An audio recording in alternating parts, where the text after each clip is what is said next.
अरशद नदीम के बाद नीरज चोपड़ा ने कोशिश तो बहुत की और उन्होंने 89.45 मीटर का थ्रो फेंका। उन्हीं के देश ने बार बार नीचे खींचा है, पीछे खींचा है। के पास इस साल जेवलिन स्टिक खरीदने के भी पैसे नहीं थे। वो खिलाड़ी अगर ओलंपिक गोल्ड मेडल जीत जाए, इनकी मां कह रही है कि नीरज भी मेरा ही बेटा है। तो मां मां होती है, चाहे भारत के खिलाड़ी की हो या पाकिस्तान के खिलाड़ी की हो। और मोहब्बत की हुंदी चले जीनू जी हुंदी। Hey guys, welcome back to our channel ਜਿਹਦਾ ਮੈਂ ਪੰਜਾਬ ਰਿਐਲਿਟੀ ਤੇ ਮੈਂ ਤੁਹਾਡਾ ਦੋਸਤ ਰਣਵੀਰ ਸਿੰਘ। ਅੱਜ ਆਪਾਂ ਦੇਖਾਂਗੇ ਇੱਕ ਇਹੋ ਜੀ ਵੀਡੀਓ ਜਿਹਦੇ ਵਿੱਚ ਤੁਹਾਡੇ ਪਾਕਿਸਤਾਨ ਦੇ ਵਿੱਚ ਅਰਸ਼ਦ ਨਦੀਮ ਜਿਹਨੇ ਇਹੋ ਜਿਹਾ ਵਰਲਡ ਰਿਕਾਰਡ ਬਣਾਤਾ ਕਿ ਅੱਜ ਤੱਕ ਉਹ ਵਰਲਡ ਰਿਕਾਰਡ ਕੋਈ ਨਹੀਂ ਬਣਾ ਪਾਇਆ ਸੀ। ਠੀਕ ਹੈ ਜੀ, 92.97 ਦੇ ਕਰੀਬ ਜਾਂ 92 ਦੇ ਕਰੀਬ ਇਹਨਾਂ ਨੇ ਜਿਹੜਾ ਜੈਵਲਿਨ ਥਰੋ ਕੀਤਾ ਐਂਡ ਮਤਲਬ ਇਹ ਦੁਨੀਆ 'ਚ ਕਦੇ ਪੋਸੀਬਲ ਨਹੀਂ ਹੋਇਆ ਸੀ। ਉਸ ਤੋਂ ਬਾਅਦ ਪਾਕਿਸਤਾਨ 'ਚ ਪਹੁੰਚੇ। ਪਾਕਿਸਤਾਨ 'ਚ ਵੈਲਕਮ ਕਿੱਦਾਂ ਹੋਇਆ ਉਹਦੀ ਵੀ ਇੱਕ ਵੀਡੀਓ ਜੇ ਕਹੋਗੇ ਬਣਾ ਦਾਂਗੇ। ਤੇ ਜਿਹੜੀ ਇੰਡੀਅਨ ਮੀਡੀਆ ਤੁਹਾਨੂੰ ਪਤਾ ਯਾਰ ਗੋਦੀ ਮੀਡੀਆ ਕਿੱਦਾਂ ਦੀ ਹੈ, ਤੇ ਉਹਨਾਂ ਨੇ ਵੀ ਇਸ ਟਾਈਮ ਅਰਸ਼ਦ ਨਦੀਮ ਦੀ ਤਾਰੀਫ ਕੀਤੀ ਹੈ। ਕਹਿੰਦੇ ਕੀ ਤਾਰੀਫਾਂ ਕੀਤੀਆਂ ਦੇਖਾਂਗੇ ਅੱਜ ਦੀ ਵੀਡੀਓ ਦੇ ਵਿੱਚ ਤੁਹਾਡੇ ਨਾਲ, ਸਾਰੇ ਰਲ ਕੇ ਦੇਖਾਂਗੇ। ਵੀਡੀਓ ਦੇ ਐਂਡ तक एंजॉय करियो पूरा। आ जाओ। इस बार पाकिस्तान के एथलीट अरशद नदीम ने एक नया इतिहास रच दिया, लोगों को हैरान कर दिया और वो मेंस जेवलिन थ्रो का गोल्ड मेडल जीत गए, जबकि नीरज चोपड़ा ने इस बार सिल्वर मेडल जीता। पाकिस्तान ने ओलंपिक खेलों में 32 वर्षों के बाद अपना पहला मेडल जीता है और यह मेडल भी 2 नए वर्ल्ड रिकॉर्ड के साथ उसने जीता। 27 वर्ष के अरशद नदीम ने कल फाइनल में 92.97 मीटर का थ्रो फेंका, जो एक नया वर्ल्ड रिकॉर्ड है। लगभग आप समझ लीजिए कि 93 मीटर ही इसको कह सकते हैं आप। बहुत लंबा थ्रो था। इससे पहले ओलंपिक खेलों में वर्ष 2008 में नॉर्वे के खिलाड़ी ने 90.57 मीटर का थ्रो फेंककर गोल्ड मेडल जीता था, लेकिन अरशद नदीम ने तो इस रिकॉर्ड को भी तोड़ दिया और एक नया वर्ल्ड रिकॉर्ड ही बना दिया। यही नहीं, उन्होंने अपने आखिरी प्रयास में भी 91.79 मीटर का थ्रो फेंका, जो पिछले वर्ल्ड रिकॉर्ड से ज्यादा था। और फाइनल में उन्होंने लगातार 2 बार 90 मीटर के असंभव से आंकड़े को छुआ, जो किसी चमत्कार से कम नहीं है। असल में नीरज चोपड़ा की सारी उम्मीदें तभी समाप्त हो गई होंगी मानसिक तौर पर, जब नदीम ने 90 के आंकड़े को पार कर लिया, जब उन्होंने 92 मीटर का थ्रो फेंका। उसके बाद बड़े से बड़े खिलाड़ी का भी ऐसा लगता है कि उन्होंने मानसिक रूप से अपनी हार स्वीकार कर ली होगी, क्योंकि यह असंभव सी बात है। फाइनल में अरशद नदीम के अलावा कुल 11 और खिलाड़ी थे और इन सभी खिलाड़ियों के पास 6 मौके थे, लेकिन कोई भी खिलाड़ी 90 मीटर के आंकड़े को छू नहीं पाया, जबकि अरशद नदीम ने एक बार नहीं बल्कि 2 बार 90 मीटर को पार किया और गोल्ड मेडल जीतकर वो पाकिस्तान को ओलंपिक खेलों की पद तालिका में भारत से काफी आगे ले गए।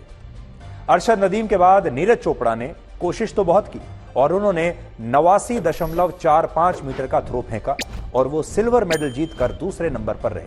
वो भी 90 के आंकड़े को छू नहीं पाए, बहुत करीब पहुंच गए थे लेकिन छू नहीं पाए। नीरज चोपड़ा और अरशद नदीम के बीच कुल 9 बार सीधा मुकाबला हुआ और इन सभी मुकाबलों में हर बार नीरज चोपड़ा अरशद नदीम से हर बार आगे रहे। लेकिन जिस दिन सबसे बड़ा मौका था, जिस दिन सबसे बड़ा मुकाबला था, जिस दिन सबसे बड़ा मैच था, पूरी दुनिया देख रही थी, उस दिन वो अरशद नदीम को बीट नहीं कर पाए।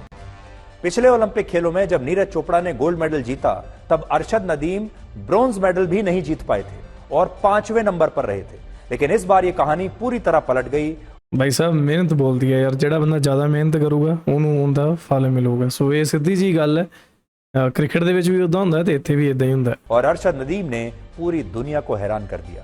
अरशद नदीम पाकिस्तान के वो एथलीट हैं जिन्हें उन्हीं के देश ने बार बार नीचे खींचा है, पीछे खींचा है, लेकिन वही अरशद नदीम सारी परिस्थितियों को हराकर ओलंपिक खेल में सोने की तरह ऐसे चमके कि आज पूरी दुनिया उन्हीं के बारे में बात कर रही है। इसलिए आज आपको अरशद नदीम से बहुत कुछ सीखना चाहिए। हमारे देश के जो युवा हैं खास तौर पर, उन्हें अरशद नदीम से आज प्रेरणा लेनी चाहिए।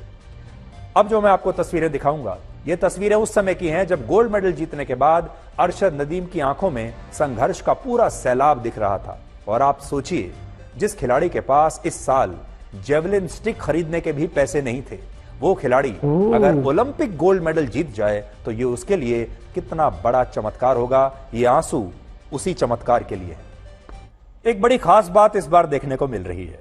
अगर कल्पना कीजिए कि क्रिकेट के वर्ल्ड कप फाइनल में पाकिस्तान ने भारत को हरा दिया होता तो अब तक भारत में हंगामा मच गया होता, लोगों ने अपने टीवी सेट्स तोड़ दिए होते, पूरा देश निराशा में डूब गया होता, या फिर पूरा देश क्रोध में जल रहा होता, क्योंकि हम ये स्वीकार नहीं कर सकते। लेकिन इस बार हम पाकिस्तान से तो हारे जेवलिन थ्रो के फाइनल में, लेकिन इस बार कोई शत्रुता नहीं है, कोई कड़वाहट नहीं है, बल्कि इस बार भाईचारे की बात हो रही है। इस बार मीठी मीठी बातें हो रही हैं।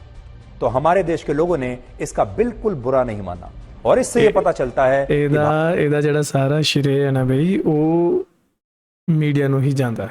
ਕ੍ਰਿਕਟ ਦੇ ਵਿੱਚ ਨਫ਼ਰਤ ਫੈਲਾਉਣ ਦਾ ਕੰਮ ਵੀ ਮੀਡੀਆ ਹੀ ਕਰਦਾ।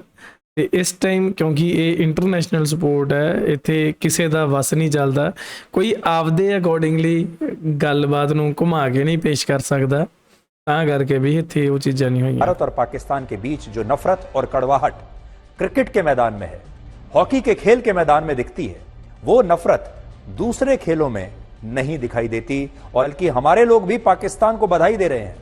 नीरज चोपड़ा की मां कह रही है कि नदीम भी हमारा ही बेटा है, नदीम की मां कह रही है कि नीरज भी मेरा ही बेटा है। तो मां मां होती है, चाहे भारत के खिलाड़ी की हो या पाकिस्तान के खिलाड़ी की हो। अरशद नदीम के संघर्षों की कहानी ऐसी है कि बहुत सारे लोगों को तो यह भी विश्वास नहीं हो रहा कि वो ओलंपिक खेलों का गोल्ड मेडल जीत भी सकते हैं। आप अरशद नदीम का ये घर देखिए, जो अब मैं आपको दिखाऊंगा, जो पाकिस्तान के पंजाब प्रांत के एक छोटे से गांव में है। ये अरशद नदीम का घर है, और इस घर में आपको गरीबी के अलावा कुछ नजर नहीं आएगा।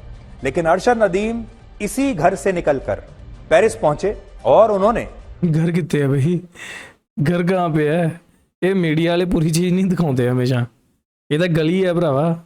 वो कर दिखाया जिसकी कल्पना उनके अपने देश ने भी कभी नहीं की थी। कैसी जगह पर वो प्रैक्टिस करते हैं, उनके पास क्या साधन है, क्या सुविधाएं हैं, कैसा इंफ्रास्ट्रक्चर है, आप जरा इन तस्वीरों में देखिए। अरशद नदीम के पिता एक मजदूर हैं, और अरशद नदीम यार वर्ष 2016 की ये वीडियो दिखा रही है, ਹੁਣ 2024 ਚੱਲਣ ਡਿਆ ਹੈ ਭਰਾਵਾ। 8 ਸਾਲ ਹੋ ਗਏ, 8 ਸਾਲ ਪੁਰਾਣੀ ਵੀਡੀਓ ਹੈ। ਹੁਣ ਪਤਾ ਨਹੀਂ ਕਿੱਥੇ ਰਹਿੰਦਾ ਹੋਣਾ ਉਹ, ਤੇ ਕਿੱਥੇ ਪ੍ਰੈਕटिस करता होना। टीम पर भी शुरुआत से यही दबाव था कि वो अपने परिवार की आर्थिक स्थिति को सुधारने के लिए कोई छोटी मोटी नौकरी कर लें, नौकरी मिल जाए। खेलों में वो आए भी इसीलिए थे कि ये सोचकर कि कोई छोटी मोटी सरकारी नौकरी मिल जाएगी। और यहां अरशद नदीम की जगह कोई और खिलाड़ी होता तो वो अपनी गरीबी को एक बड़ा कारण मानकर शायद कोशिश करना ही छोड़ देता और गरीब। लेकिन अरशद नदीम ने अपनी गरीबी को बहाना नहीं बनाया, और उन्होंने बांस की लकड़ी को अपनी जेवलिन स्टिक बना लिया। और आप भी जब अरशद नदीम के इस घर को देखेंगे तो आपको पता चलेगा कि ये मेडल सिर्फ बड़े घर, पैसे, संसाधनों और बड़े बड़े कोचेस को हायर करने से नहीं जीते जाते। मेडल पैसे से नहीं आता, बल्कि मेडल आता है मेहनत से, संघर्ष से। और जब आपके अंदर एक आग होती है, उस आग से मेडल आता है। मेडल वो खिलाड़ी जीतते हैं जिनके माथे पर मेहनत की लकीरें होती हैं और जिनके पेट में आग लगी होती है।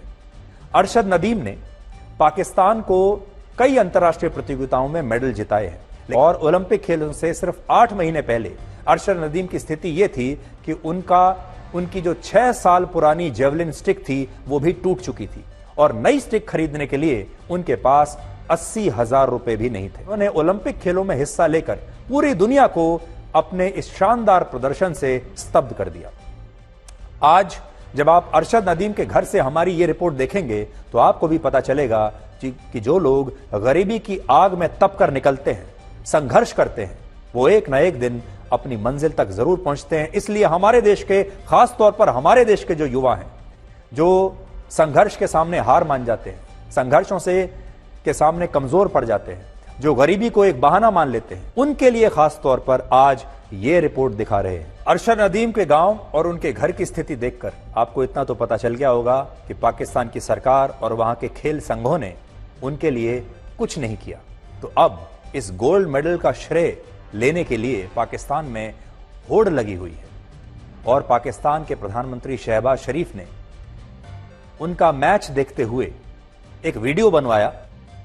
तो इन तस्वीरों से आपको यह पता चलेगा कि सफलता सूर्य की तरह होती है। सफलता वो सूर्य की तरह होती है जिसे सब सलाम करते हैं। एक बार अगर आप सफल हो गए तो फिर सब आपको सलाम करते हैं। ये कहते हैं कि भारत वर्ल्ड कप हार जाए लेकिन पाकिस्तान से जीत जाए। उस भारत के लोग कल ओलंपिक खेलों में पाकिस्तान से हारने पर वैसी प्रतिक्रिया नहीं दे रहे थे जैसी कि पहले होती थी, और अब भारत के लोगों का खून नहीं उबल रहा है। और यहां बात सिर्फ भारत की नहीं है। आज एक तरफ जहां भारत के लोग अरशद नदीम को गोल्ड मेडल जीतने पर बधाई दे रहे हैं, दूसरी तरफ पाकिस्तान के लोग भी नीरज चोपड़ा की तारीफ कर रहे हैं। आप जब इन्हें सुनेंगे तो शायद आपको अपने कानों पर यकीन नहीं होगा। भारत ओलंपिक खेलों की पदक तालिका में पाकिस्तान से 10 पायदान नीचे है, लेकिन यह बात भारत ਸੋ ਗਾਇਜ਼ ਇਹ ਸੀਗੀ ਇੱਕ ਵੀਡੀਓ ਜਿਹਦੇ ਵਿੱਚ ਆਪਾਂ ਦੇਖਿਆ ਕਿ ਇੰਡੀਆ ਦਾ ਇੱਕ ਪੱਤਰਕਾਰ ਆਜ ਤੱਕ ਚੈਨਲ ਦੇ ਸ਼ਾਇਦ ਸੁਧੀਰ ਚੌਧਰੀ ਮੇਰੇ ਖਿਆਲ ਨਾਮ ਹੈ, ਤੇ ਇਹ ਜਿਹੜੀ ਹੈ ਮਤਲਬ ਇੱਧਰਲੇ ਸਾਡੇ ਖਿਡਾਰੀਆਂ ਦੀ ਇੱਕ ਬਹੁਤ ਵਧੀਆ ਤਾਰੀਫ ਕਰ ਰਹੇ ਹੈ, ਤੁਹਾਡੇ ਉੱਧਰਲੇ ਖਿਡਾਰੀਆਂ ਦੀ ਸੌਰੀ। ਤੇ ਹਾਲਾਂਕਿ ਮੀਡੀਆ ਦੇ ਵਿੱਚ ਆਪਾਂ ਨੂੰ ਇਦਾਂ ਦੀਆਂ ਚੀਜ਼ਾਂ ਦੇਖਣ ਨੂੰ ਮਿਲਦੀਆਂ ਨਹੀਂ, ਪਰ ਇਸ ਟਾਈਮ ਇਹ ਚੀਜ਼ਾਂ ਆਪਣੇ ਸਾਹਮਣੇ ਆ ਰਹੀਆਂ ਜੀ। ਹਮੇਸ਼ਾ ਹੀ ਚਾਹੇ ਉਹ ਕ੍ਰਿਕਟ ਹੋਵੇ, ਚਾਹੇ ਉਹ ਹਾਕੀ ਹੋਵੇ ਜਾਂ ਹੋਰ ਕੋਈ ਵੀ ਗੇਮ ਹੋਵੇ, ਉਹਦੇ ਵਿੱਚ ਜੇਕਰ ਇਦਾਂ ਹੀ ਤਾਰੀਫਾਂ ਕੀਤੀਆਂ ਜਾਣ ਇੱਕ ਦੂਜੇ ਦੇ ਮੁਲਕਾਂ ਦੀਆਂ, ਤਾਂ ਮੇਰੇ ਖਿਆਲ ਜਿਹੜਾ ਲੋਕਾਂ ਦੇ ਵਿੱਚ ਨਫ਼ਰਤ ਦਾ ਬੀਜ ਇੱਕ ਬੀਜਿਆ ਜਾਂਦਾ ਨਾ, ਉਹ ਜੇਕਰ ਉਹ ਪਿਆਰ ਦੇ ਬੀਜ ਦੇ ਵਿੱਚ ਕਨਵਰਟ ਹੋ ਜੇ ਤਾਂ ਬਈ ਉੱਥੋਂ ਫਿਰ ਕੀ ਹੁੰਦਾ ਕਿ ਉੱਥੋਂ ਪਿਆਰ ਉੱਗੂਗਾ, ਠੀਕ ਹੈ, ਉੱਥੋਂ ਹਾਸੇ ਉੱਗਣਗੇ, ਉੱਥੋਂ ਲੋਕ ਹੈ ਜਿਹੜੇ ਇੱਕ ਦੂਜੇ ਨਾਲ ਵਧੀਆ ਰਵੱਈਆ ਰੱਖਣਗੇ ਤੇ ਇੱਕ ਦੂਜੇ ਦੀ ਭਾਵਨਾਵਾਂ ਦੀ ਕਦਰ ਕਰਨਗੇ। ਹੁਣ ਕੀ ਹੁੰਦਾ, ਹੁਣ ਸੋਸ਼ਲ ਮੀਡੀਆ ਤੇ ਲੋਕ ਇੱਕ ਦੂਜੇ ਨੂੰ ਕਿਵੇਂ ਗਾਲਾਂ ਕੱਢਦੇ ਆ, ਇੰਡੀਆ ਪਾਕਿਸਤਾਨ ਵਾਲੇ, ਠੀਕ ਹੈ, ਹਿੰਦੂ ਮੁਸਲਮਾਨ ਵਿਵਾਦ ਬਣਾਉਂਦੇ ਆ, ਹੋਰ ਵੀ ਸਾਰੀਆਂ ਚੀਜ਼ਾਂ ਚੱਲਦੀਆਂ। ਇਹ ਚੀਜ਼ਾਂ ਕਿਉਂ ਹੁੰਦੀਆਂ? ਤੁਸੀਂ ਮੀਡੀਆ ਦੇ ਵਿੱਚ ਕੋਈ ਇਦਾਂ ਦੀ ਭੜਕਾਊ ਖਬਰ ਦੇਖਦੇ ਹੋ, ਉਹ ਤੇ ਤੁਸੀਂ ਰਿਐਕਟ ਕਰਦੇ ਹੋ। ਜੇ ਤੁਸੀਂ ਉਹੀ ਕਿਸੇ ਪਾਕਿਸਤਾਨ ਦੇ ਬੰਦੇ ਦੇ ਨਾਲ ਗੱਲ ਕਰੋ, ਤੁਹਾਨੂੰ ਪਾਕਿਸਤਾਨ ਦਾ ਬੰਦਾ ਸਿੱਧਾ ਆ ਕੇ ਦੱਸੇ, ਤਾਂ ਤੁਹਾਨੂੰ ਜਿਹੜਾ ਤੁਹਾਡੀ ਉਹੀ ਨਫ਼ਰਤ ਹੈ ਤੁਹਾਡੀ ਪਿਆਰ ਦੇ ਵਿੱਚ ਉਹ ਬਦਲ ਜੇਗੀ, ਠੀਕ ਹੈ। ਸੋ ਅਸੀਂ ਤਾਂ ਹੁਣ ਇੰਨੇ ਟਾਈਮ ਤੋਂ ਕੰਮ ਕਰ ਰਹੇ, ਸਾਨੂੰ ਪਤਾ ਪਾਕਿਸਤਾਨ ਦੇ ਲੋਕ ਕਿੱਦਾਂ ਦੇ ਆ। ਮੈਂ ਪੋਲੀਟਿਕਸ ਦੀ ਗੱਲ ਨਹੀਂ ਇੱਥੇ ਕਰ ਰਿਹਾ, ਪੋਲੀਟਿਕਸ ਸਾਰੇ ਦੇਸ਼ਾਂ ਦੀ ਇੱਕੋ ਜਿਹੀਆਂ ਹੀ ਹੁੰਦੀਆਂ, ਤੇ ਉਹਨਾਂ ਨੂੰ ਸਭ ਤੋਂ ਪਹਿਲਾਂ ਆਪਦਾ ਹੁੰਦਾ, ਉਹਨਾਂ ਨੂੰ ਹੁੰਦਾ ਕਿ ਹਮਾਰਾ ਕੰਮ ਬਣਤਾ ਬਾੜ ਮੇ ਜਾਏ ਜਨਤਾ, ਤੇ ਉਹ ਚੀਜ਼ਾਂ ਬਈ ਉਹ ਦੋਨਾਂ ਪਾਸੇ ਹੀ ਹੋ ਗਈਆਂ। ਤੇ ਮੈਂ ਲੋਕਾਂ ਦੀ ਗੱਲ ਕਰ ਰਿਹਾ, ਜਿਹੜੇ ਮੇਰੇ ਵਰਗੇ ਜਾਂ ਜਿਹੜੇ ਵੀਡੀਓ ਦੇਖ ਰਹੇ ਆ ਉਹਨਾਂ ਵਰਗੇ ਜਿਹੜੇ ਲੋਕ ਆ। ਸੋ ਬਹੁਤ ਬਹੁਤ ਵਧਾਈਆਂ ਇੱਕ ਵਾਰੀ ਫਿਰ। ਮੇਰੇ ਖਿਆਲ ਅਰਸ਼ਦ ਨਦੀਮ ਨੂੰ ਪਾਕਿਸਤਾਨ ਦੀ ਗੌਰਮੈਂਟ ਦੇ ਵੱਲੋਂ ਵੀ 10 ਕਰੋੜ ਰੁਪਇਆ ਮਿਲਿਆ ਨਾ, ਤੇ ਇੱਕ ਸ਼ਾਇਦ ਕਰੋੜ ਰੁਪਇਆ ਪੰਜਾਬ ਦੀ ਗੌਰਮੈਂਟ ਵੱਲੋਂ, ਤੇ ਹੋਰ ਵੀ ਕਿਸੇ ਨੂੰ ਫਲੈਟ ਵੀ ਮਿਲਿਆ, ਐਂਡ ਹੋਰ ਵੀ ਕਾਫੀ ਸਾਰੀਆਂ ਇੱਦਾਂ ਦੀਆਂ ਚੀਜ਼ਾਂ ਜਿਹੜੀਆਂ ਸੁਣਨ 'ਚ ਆਈਆਂ। ਕੁਝ ਮਤਲਬ ਉੱਦਾਂ ਦੀਆਂ ਵੀਡੀਓਜ਼ ਵੀ ਵਾਇਰਲ ਹੋਈਆਂ ਜਿਹਦੇ ਵਿੱਚ ਮਤਲਬ ਫੰਕਸ਼ਨ ਵੀ ਬਣਾਇਆ ਗਿਆ, ਜਾਂ ਪਤਾ ਨਹੀਂ ਉਹ ਸੱਚ ਹੈ ਜਾਂ ਨਹੀਂ, ਉਹਦੇ ਬਾਰੇ ਮੈਨੂੰ ਪਤਾ ਨਹੀਂ, ਆਪਾਂ ਉਹਦੇ ਬਾਰੇ ਗੱਲ ਨਹੀਂ ਕਰਾਂਗੇ। ਬਟ ਹਾਂ ਦੇਖੋ, ਐਪਰੀਸ਼ੀਏਸ਼ਨ ਤਾਂ ਬਣਦੀ ਹੈ। 2016 ਦੀ ਵੀਡੀਓ ਹੈ ਜਿਹਦੇ ਵਿੱਚ ਅਰਸ਼ਦ ਨਦੀਮ ਆਪਣੇ ਘਰ ਦੇ ਵਿੱਚ ਜਾਂ ਗਰਾਊਂਡ ਦੇ ਵਿੱਚ ਪ੍ਰੈਕਟਿਸ ਕਰ ਰਹੇ ਹੈ, ਤੇ ਉਹ 2016 ਦੀ ਵੀਡੀਓ ਕਾਫੀ ਪੁਰਾਣੀ ਹੈ। ਹੁਣ ਉਹਨਾਂ ਦੇ ਮੌਜੂਦਾ ਹਾਲਾਤ ਕੀ ਹੈ ਉਹਦੇ ਬਾਰੇ ਮੈਨੂੰ ਤਾਂ ਪਤਾ ਨਹੀਂ, ਇਸ ਲਈ ਮੈਂ ਕੋਈ ਟਿੱਪਣੀ ਨਹੀਂ ਕਰੂੰਗਾ। ਪਰ ਇੱਦਾਂ ਦੀਆਂ ਐਗਜ਼ਾਮਪਲਸ ਬਹੁਤ ਹੈ ਕਿ ਜਿੱਥੇ ਕੋਈ ਗਰੀਬ ਬੱਚਾ ਸਪੋਰਟਸ ਖੇਡਦਾ, ਉਹਦੇ ਘਰ ਦੇ ਵਿੱਚ ਛੱਤ ਵੀ ਨਹੀਂ ਹੁੰਦੀ, ਪਰ ਉਹ ਦੇਸ਼ ਦਾ ਨਾਮ ਰੋਸ਼ਨ ਕਰ ਰਿਹਾ, ਦੇਸ਼ ਨੂੰ ਓਲੰਪਿਕ ਲੈਵਲ ਤੱਕ ਰਿਪਰੈਜ਼ੈਂਟ ਕਰ ਰਿਹਾ। ਤੇ ਕੀ ਹੁੰਦਾ ਕਿ ਜਿੱਦਾਂ ਹੀ ਇੱਦਾਂ ਹੀ ਕੋਈ 골ਡ ਮੈਡਲ ਜਿੱਤਦੇ ਆ, ਉਹਨਾਂ ਨੂੰ ਇਹ ਸਰਕਾਰਾਂ ਵੱਲੋਂ ਇਨਾਮ ਮਿਲਦਾ। ਜੇ ਤਾਂ ਐਡੇ ਵੱਡੇ ਇਨਾਮ ਮਿਲਦੇ ਜਿਵੇਂ ਤੁਹਾਡੇ ਉੱਧਰ ਮਿਲਿਆ, ਤਾਂ ਦੇਖੋ ਯਾਰ ਬਹੁਤ ਵਧੀਆ ਗੱਲ ਹੈ, ਤੇ ਉਹਨੂੰ ਕੈਰੀ ਫੋਰਵਰਡ ਕਰਨਾ ਚਾਹੀਦਾ। ਗੇਮ ਤੇ ਪੈਸਾ ਲਾਉਣਾ ਚਾਹੀਦਾ, ਇਕੱਲੇ ਪੈਸੇ ਨਾਲ ਕੁਛ ਨਹੀਂ ਹੁੰਦਾ ਬਈ, ਉਹਨੂੰ ਬੜਾਵਾ ਵੀ ਦੇਣਾ ਚਾਹੀਦਾ। ਪੈਸਾ ਤਾਂ ਸਾਡੀ ਇੰਡੀਆ ਦੀ ਗੌਰਮੈਂਟ ਨੇ ਵੀ ਲਾਇਆ ਸੀਗਾ, ਠੀਕ ਹੈ, ਲੇਕਿਨ ਇੱਕ ਹੁੰਦਾ ਨਾ ਕਿ ਪਲੇਅਰਸ ਦੇ ਵਿੱਚ ਉਹ ਜੋਸ਼ ਭਰਨਾ, ਉਸ ਜਜ਼ਬੇ ਦੇ ਨਾਲ ਓਲੰਪਿਕਸ ਦੇ ਵਿੱਚ ਉਤਰਨਾ, ਜਾਂ ਲੋਕਾਂ ਦੀ ਸਪੋਰਟ ਹੋਣਾ, ਉਹਨਾਂ ਚੀਜ਼ਾਂ ਦੀ ਸਾਡੇ ਕੋਲ ਇਤਕੀ ਘਾਟ ਰਹੀ ਹੈ, ਜਿਹਦੇ ਕਰਕੇ ਕੋਈ 골ਡ ਮੈਡਲ ਨਹੀਂ ਆ ਪਾਇਆ। ਬਟ ਨੀਰਜ ਚੋਪੜਾ ਨੇ ਬਹੁਤ ਕਮਾਲ ਕੀਤਾ। ਬਾਕੀ ਹੋਰ ਜੋ ਇੰਟਰਨੈਸ਼ਨਲ ਗੇਮਸ ਹੈ, ਜਿੰਨੀਆਂ ਵੀ ਚੈਂਪੀਅਨ ਟਰੋਫੀਜ਼ ਹੈ ਉਹਨਾਂ ਦੇ ਵਿੱਚ। ਸੋ ਚਲੋ, ਜਿਹੜਾ ਬੰਦਾ ਜ਼ਿਆਦਾ ਮਿਹਨਤ ਕਰਦਾ ਸਕਸੈਸ ਉਹਦੇ ਕਦਮ ਚੁੰਮਦੀ ਜ਼ਰੂਰ ਹੈ।